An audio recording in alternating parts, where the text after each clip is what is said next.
Hello সবাই, কেমন আছো? আশা করছি ভালো আছো। আর আমিও তোমাদের আশীর্বাদে মোটামুটি ভালোই আছি। তো দেখো, শীতকাল মানেই কিছু না কিছু সবজি বাড়িতে লাগিয়েই খেতে ইচ্ছে করে, কিন্তু কারোর সময় হয়, কারোর সময় হয় না। তো যাই হোক, দেখো প্রথমে ছিল পালং শাক, ছোট ছোট হয়েছে। আর এটা আছে টমেটো গাছ, তো ফুল ধরেছে, টমেটোও ধরেছে, একদম ছোট্ট গাছ। আর এগুলো ছিল ধনে পাতা। তো বেশ কিছু জিনিস অল্প অল্প করে সবজি চাষ করা হয়েছে। এটা ছিল বিনস গাছ। তো দেখো, খুবই ছোট ছোট গাছগুলো এখন কিছুদিন পর থেকে ফল দেবে। তো মোটামুটি অল্প অল্প অল্প অল্প করে সব সবজি দেওয়া হয়েছে। তো এখন ধনে পাতাগুলো খুবই ছোট, আর কিছুদিন গেলেই আর কি তুলে খাওয়া যাবে। তো তারপরে ছিল দেখো বেগুন গাছ, খুবই ছোট ছোট, কিছুদিন আগে লাগানো হয়েছে।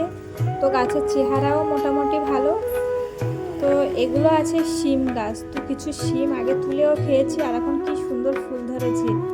আর এটা ছিল সেই আগের বছরের বেগুন গাছ। তো দেখো কি সুন্দর হয়েছে বেগুন গাছটা, এবছর ফুলও ধরেছে, ফলও আসবে। আর এগুলো ছিল ফুই বিটুলি। আমার তো ফুই বিটুলি খেতে খুব খুব ভালো লাগে। তোমাদের কার কার ভালো লাগে অবশ্যই জানিও। তো দেখো, কিছু ফুই বিটুলি তুলে নিলাম গাছ থেকে খাওয়ার জন্য। আমাদের বাড়িতে খুব একটা কেউ পছন্দ করে না, আমারই খুব ভালো লাগে। তো যাই হোক, ভিডিওটাই